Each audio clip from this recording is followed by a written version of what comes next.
Ladies and gentlemen, dames et heren, welcome et bienvenue encore une fois si vous nous rejoignez pour la première finale A. Il y en aura deux au programme de cette fin d'après-midi de samedi 22 juillet 2023.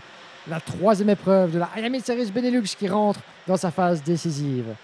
Ils étaient 50 au début du week-end, ils ne sont plus que 36 à se disputer la timbale. Prendre ce qui peut l'être, le maximum de points possible dans l'optique du championnat, repartir de Genk avec la satisfaction du travail bien fait. C'est la finale X30 Junior avec les 36 meilleurs au départ.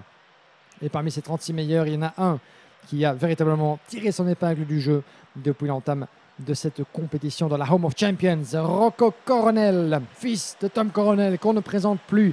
La saison de la révélation pour le jeune pilote néerlandais, vainqueur de toutes ses manches, en pole position. Colin Cronin à ses côtés, une première ligne 100% Victory Lane. Lucas Orsica, Alexis Constant, juste derrière eux, Eurokarting. Et le pilote belge, juste derrière, le pilote tchèque Orsica, le pilote belge Alexis Constant, prêt à en découdre depuis la deuxième ligne. Jason Bralic et Tyrone Kinnaar sur la troisième ligne, suivi de Clovis Nugarey et Patrice Kowalewski, Sam van der Heyden, Koen de Rooij, Bertram Sach, Arthur Wang, Charlie Glum, Raphaël Lenders, Anthony Bogaerts, Fares Jalil, Edan Spanswick, Sébastien Mins, JC Bennett, Boris Yankev sur vos 10 premières lignes. Les feux s'éteignent, on est parti. Green à Genk pour la finale X30 Junior. 14 minutes plus un tour. Un seul premier virage des contacts, gros crash, plusieurs pilotes impliqués. Des bandades dans le peloton X30 Junior. On n'avait pas eu pareille mésaventure de toutes les manches. Il faut attendre la finale malheureusement pour avoir un véritable capharnaüm. Deux pilotes les uns sur les autres. Aïe, on va refaire le pointage parce que le drapeau jaune est brandi. La plupart parviennent à repartir. Mais certains, je pense, des pilotes Victory Lane restent coincés là-bas sur la piste dans l'entrée du virage numéro 1. Pas de chance décidément pour certains des protagonistes. Et vous voyez là-bas un autre pilote Falcon Racing, le 145 je pense que nous avons perdu. C'est Bertram Sach, si je ne m'abuse, que l'on a perdu dans ce peloton avant même que la course ait réellement débuté. Pendant ce temps-là, premier tour de bouclé, le drapeau jaune a cessé d'être brandi. Donc la piste a été clarifiée et c'est une bonne chose, ce qui veut dire que la plupart des pilotes ont pu reprendre leur place dans la ronde. Premier tour de bouclé, en tête, Rocco Coronel. Démonstration qui se poursuit de la part du jeune pilote néerlandais. Deuxième position, Alexis Constant, qui porte haut les couleurs du team Eurokarting. Gare à lui évidemment Alexis Constant, l'ancien pensionnaire du team RSD. Le voilà en deuxième position, prêt à en découdre avec Jason Bralic. Jason Bralic en troisième position. Magnifique départ de la part de Bralic depuis la cinquième. Il est désormais troisième. Tyrone Kinnaar quatrième. Clovis Nugarey des 5 devant Patrice Kowalewski. Nous avons le numéro 193 juste derrière. JC Bennett suivi de Sam van der Heyden, Wouter Berganu, Koen de Rooij. Voilà pour votre top 10 aux portes de celui-ci. Quinten van Leeuwen. Romeo Roussel est 13e pour l'instant. Puis nous avons Bertram Sach, confirmation de l'abandon malheureusement pour le pilote danois. Bien malheureux. Où est Colin Cronin? Je le cherche du regard dans notre classement, mais Colin Cronin, j'ai l'impression, comme plusieurs autres protagonistes, complètement perdu le fil de cette course. Colin Cronin était en première ligne de la grille. Il est 30e dans le classement. Rendez-vous compte, désastreuse entame de finale pour JC Bennett qui je pense va bel et bien se retirer. JC Bennett, nous avons perdu malheureusement celui qui s'est lancé depuis la 19e place sur la grille. Ça sent l'abandon pour JC Bennett. Voilà, confirmation que le pilote irlandais n'ira pas au-delà de ce troisième tour. Mais la quantité de protagonistes que l'on a perdu en cours de route. Colin Cronin 29e.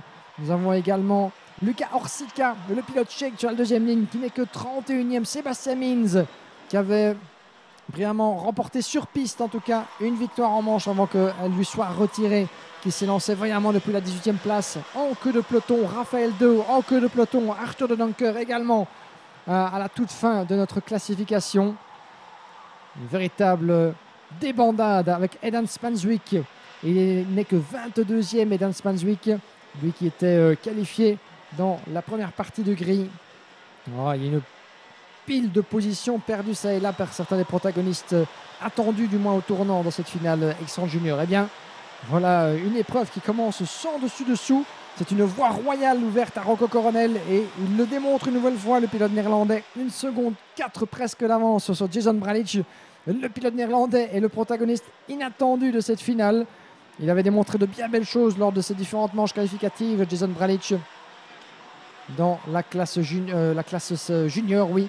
Jason Bralic, lui, qui avait signé 2 quatrièmes et une 6e place pour se qualifier en 5e position. Il est occupé à confirmer tout le bien qu'on a toujours pensé de lui après avoir fait la pluie et le beau temps dans les classes mini-rookie et mini. Le voilà qui montre de quel bois il se chauffe. À Genk en 2e position. Alexis Constant, il est en 3e place, celui qui s'est imposé à Mariembourg lors de la 2e manche de la Miami Euro Series. Et il aura fort à faire pour aller chercher éventuellement Rocco Coronel, mais il peut espérer monter à nouveau sur le podium. Cette fois-ci de la Home of Champions. Tyrone Kinard n'est pas loin derrière, à 7/10 du pilote Eurokarting. La malchance est abattue malheureusement sur Tyrone Kinard, alors que nous suivons ici le pilote, des autres pilotes du team Victory Lane. C'est le numéro 151, Clovis Nougareid et Patrice Kowalewski. Victory Lane contre Télécarte, c'est une bataille pour la 5e position. Ces deux-là sont isolés par rapport au reste du peloton, avec Clément Nougareid qui a 1 seconde 3 de retard sur Tyrone Kinard. Voilà le Tyrone Kinard, le pilote Pantano qui passe. Puis nous avons Nougareid et Kowalewski. Puis ensuite viennent Sam van der Heyden, Quentin Van Leeuwen, Romeo Roussel et John Elder. Et ça se bagarre.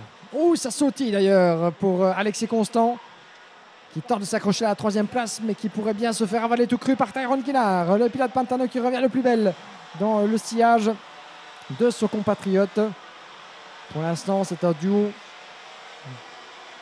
néerlandais avec Rocco Coronel et Jason Bralic en tête de la hiérarchie. Jason Bralic roulant son châssis cosmique sous les couleurs Simon, l'ancien pensionnaire du team PDB. Rocco Coronel sous les couleurs Victory Lane qui domine son sujet, plus de 2 secondes d'avance sur ces 3 jeunes hommes à votre image. Avec un pilote qui malheureusement vient de se retirer, semble-t-il. Nous avons perdu un nouveau pilote dans le dernier virage. Et je pense qu'il s'agit de Sam van der Heyden. Sam van der Heyden que nous venons de perdre, semble-t-il. Sortie de piste, effectivement, sur la gauche de notre cabine. On vient de le voir à l'instant pour Sam van der Heyden, le pilote néerlandais. Et c'est une nouvelle déception pour celui qui s'est lancé depuis une excellente 9e place sur la grille départ. Sam van der Heyden, eh bien, qui avait été chercher une 4e et une 8e place comme meilleur résultat dans ces manches qualificatives. Abandon pour le pilote néerlandais. Sam van der Heyden représentant ce week-end du team WGS Racing. Pas de chance pour Sam van der Heyden. On y reviendra d'ici quelques instants. En attendant, l'écart stratosphérique qui vient de construire Rocco Coronel, vous l'avez vu passer, alors que Tyrone Kinard ravit la 3e place. C'est fait. Tyrone Kinard passe en 3e position.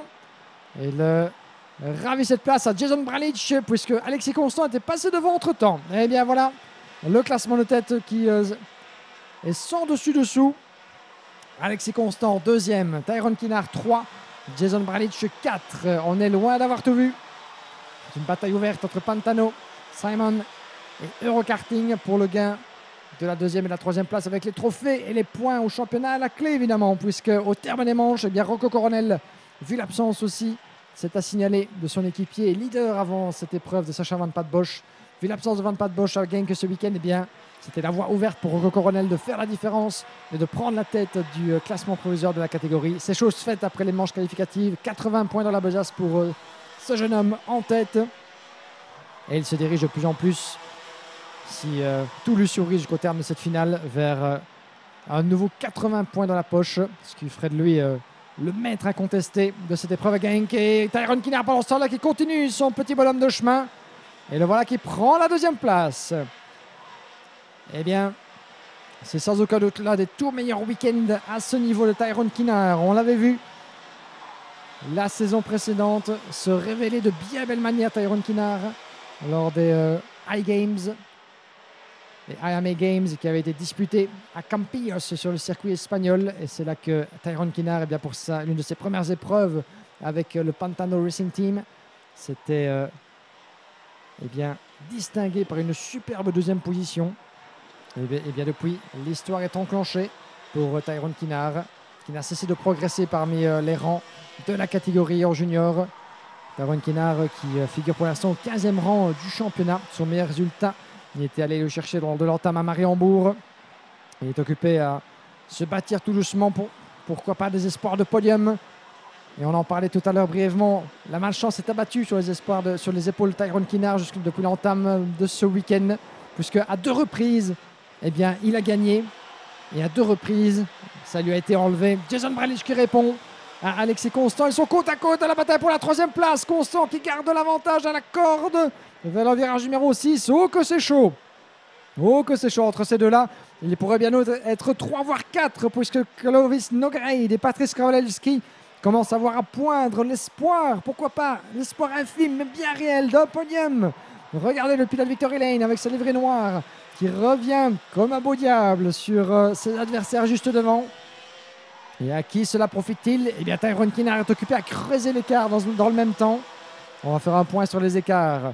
Loin derrière, Rocco Coronel. Il regarde au-dessus de son épaule, un bref coup d'œil pour jauger de l'écart.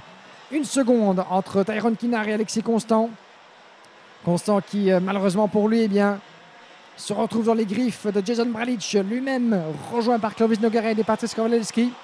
On est bien parti pour une bataille à 4. Constant qui ferme la porte au point de freinage. Bralic qui croise la trajectoire. Il aura l'avantage d'être à la corde et il est poussé. Regardez cette manœuvre subtilement réalisée de la part de Clovis Nogueira qui est allé un petit peu du coup de pare-choc. Oh, et souci. Ah, malheureusement, ça sent l'abandon et ça le sera, j'en ai bien peur. Pour Alexis Constant qui lève le bras de déception. Ah, cruelle désillusion pour le pilote Eurokarting qui va sans doute plonger. Et non, il continue, Alexis Constant. Ah, j'aurais pensé qu'il aurait plongé dans la pit lane suite à son souci, mais il reste en piste et il a coupé la trajectoire, il a coupé le circuit. Donc malheureusement, ça ne va pas pouvoir durer très longtemps pour Alexis Constant qui a perdu quelques places dans l'aventure, mais surtout, eh bien, c'est enfreindre les règlements que de couper le circuit. Donc j'ai bien peur qu'il va se voir présenter le drapeau d'exclusion.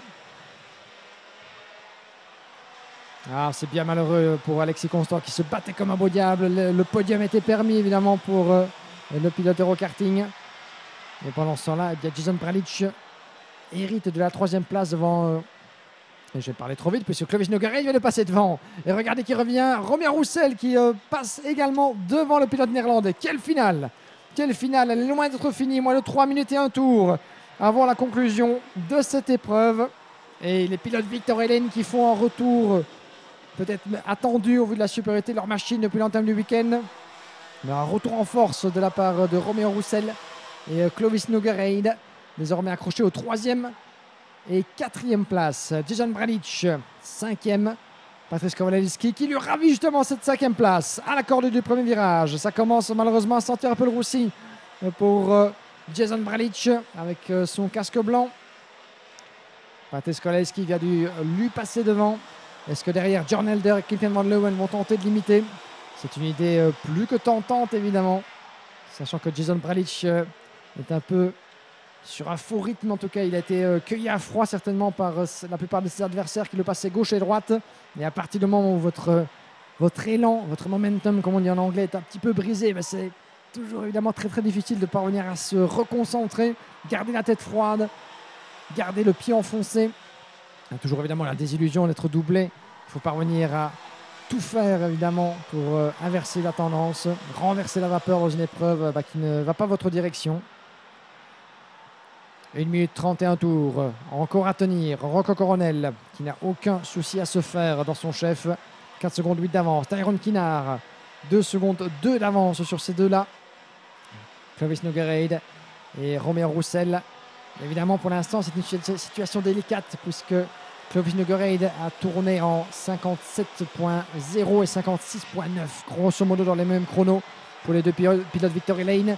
Mais à force de se retenir mutuellement, eh bien, Patrice Kowalewski va revenir sur eux, va peut-être se payer le scalp d'entrée-jeu de Romain Roussel. Voilà, c'est fait. Patrice Kowalewski qui passe, Romain Roussel qui ferme la porte, c'est tout ce qu'il a à faire puisqu'il est un petit peu en perdition pour l'instant. Jason Bralic tout autant tassé sur le vibreur, ça permet à Quinten Van Leeuwen de passer, tout comme John Elder. Quelle finale, c'est superbe. En tout cas, ce sont les batailles pour les derniers accessites, pour les places d'honneur. Rocco Coronel, quoi qu'il arrive, eh bien, devrait épingler sa première victoire de la saison. Tyrone Kinard en passe d'égaler son meilleur résultat à ce niveau, ce qui serait son premier podium dans le cadre de la IAME Series Benelux cette saison. Mais qu'adviendra-t-il pour la troisième place? Qu'en sera-t-il pour la dernière marche du podium? Clovis Nougareid a pris un peu la poudre d'escampette, mais ce n'est que provisoire potentiellement, puisque Patrice Kowalewski et Romain Roussel ne sont guère loin. On est ici avec Roussel justement, poursuivi par Quinten Van Leeuwen, le numéro 124. John Elders qui s'accroche derrière, il entrevoit la possibilité d'aller chercher non pas un, mais deux rivaux coup sur coup. Et il pousse sa machine et son organisme dans ses derniers retranchements. Alexis Constant, le numéro 111, est toujours avec nous dans cette épreuve. Et je me demande ce que les officiels auront à en dire en tout cas. Mais Alexis Constant est toujours avec nous. À voir s'il parviendra à conserver ce résultat. On n'est pas encore là, on en reparlera. On entre dans le dernier tour. Dernier tour, chers amis. Coronel Tyrone Kinard, loin devant, sur votre écran. Clovis Nougareid. Patrice Kowalewski juste derrière. Les dernières forces dans la bataille. Romain Roussel, 5e, qui va tenter de se protéger de Quinten Van Leeuwen et John Elders qui reviennent très très fort derrière. Kowalewski qui tente évidemment de gagner un petit peu de vitesse. Quelques précieux millièmes de seconde qui pourraient lui permettre d'avoir une meilleure motricité. On rentre dans le dernier secteur, c'est ici que tout peut se jouer.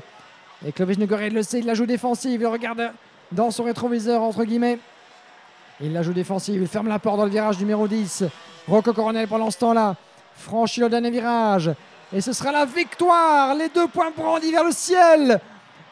Et attention, faute de pilotage là-bas dans les pilotes des cartes en plein milieu. C'est Patrice Kowalewski, serait-ce possible? Serait-ce possible que Kowalewski ait traversé la piste pendant ce temps-là? Que s'est-il passé? Non, effectivement, il est 2e. Mais on a un de ses coéquipiers en tout cas qui s'est frayé un chemin au travers de la piste là-bas, presque au moment où Rocco Coronel franchissait la ligne d'arrivée. Quoi qu'il en soit, victoire overwinning pour Rocco Coronel et Victor Elaine Ingenk.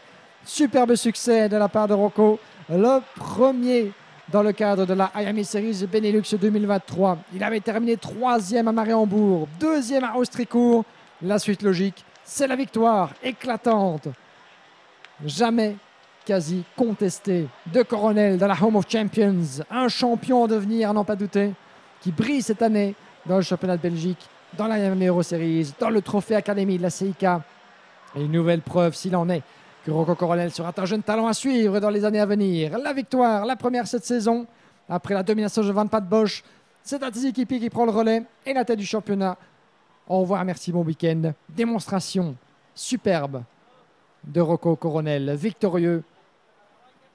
Et nous avons, eh bien, c'est étonnant, mais je pense que ce sera forcément contesté et j'en ai bien peur annulé, mais que Patrice Kowalewski est classé 2e.